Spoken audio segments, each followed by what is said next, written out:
New York Knicks dropped to 2-4 after falling to the Milwaukee Bucks 110-105. We're joined by Bryan Fonseca. Bryan, how you doing, man? Doing all right. Doing all right. Listen, I wanted to talk to you about this Knicks game. Obviously, Jalen Brunson was the star in this game, dropped 45 points.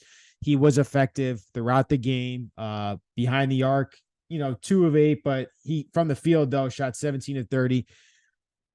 But ultimately, this effort came up short because it was just him, right? When you look at the box score, it really wasn't anyone else besides him contributing offensively. So when you looked at this towards the end of this game and how the Knicks fell short, what are you taking away from this?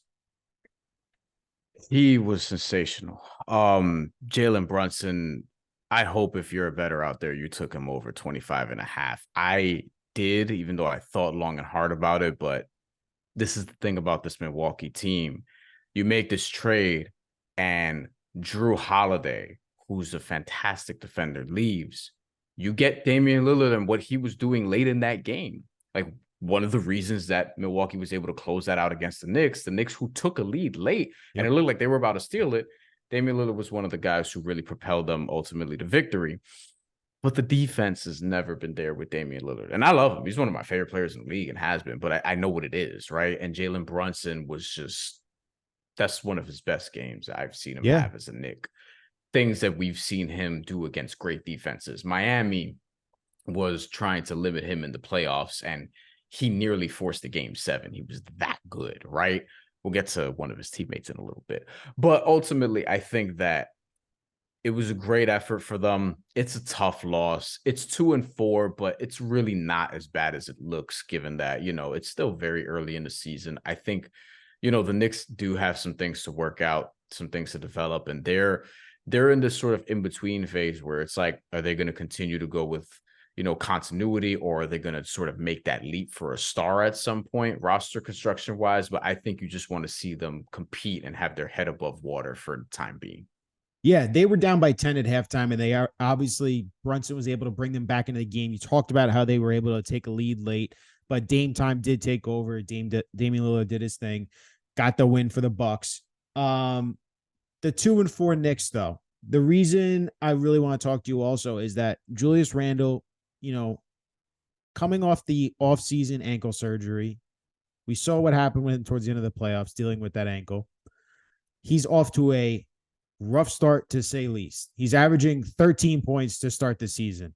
Tonight, scored 16, shot 5 of 20 from the field. Yes, he did. 1 of 9 from the 3. Yep. What is going on with Julius Randle? Because I think we all know this Knicks team is not going anywhere as it's currently constructed if Julius Randle is not a serious offensive force for this team.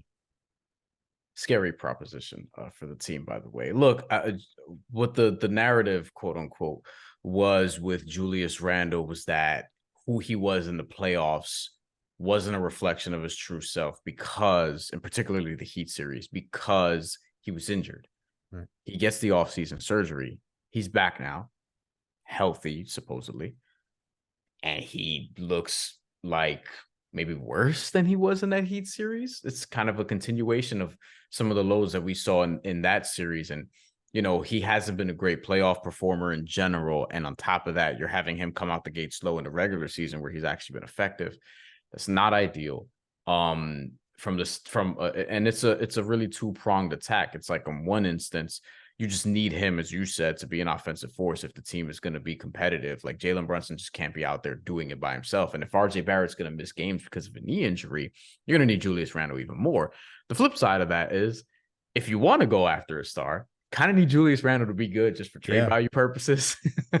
So if you want to look at it from a cynical point of view, and I just think that with Julius Randle, you just want to play better really because it makes the team better if you're the Knicks, but also if you have some intentions down the line, it may benefit you from moving a good piece for a great one. And right now, he just doesn't look like that. Yeah, it's frustrating if you're a Knicks fan when you're watching him play. It's just the shot selection, ugly. The even just the shots themselves he puts up aren't really that you're like, what is that? I don't understand what that shot selection or why you're throwing that up in that situation. And to your point, it can't just be Jalen Brunson because that's what it is right now. And I Right. understand RJ Barrett is a nice player, but I don't know if RJ is going to be a consistent offensive force that you need every single night. You were hoping that could be, Julius Randle with Jalen Brunson. Brian, I got to be honest with you. I understand it was a close game against the Bucks, and the Bucks are the cream of the crop in the East, along with the Celtics.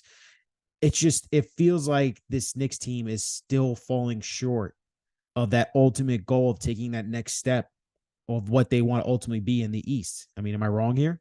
Yeah, they got some things to figure out. RJ Barrett, I've been sort of waiting for the consistency because coming out, I was very high on him. I saw him at Geico Nationals and thought he was the best player there as a high schooler when he was a sophomore, and then when he reclassified and became a senior at Montverde, I thought he was the best player both years.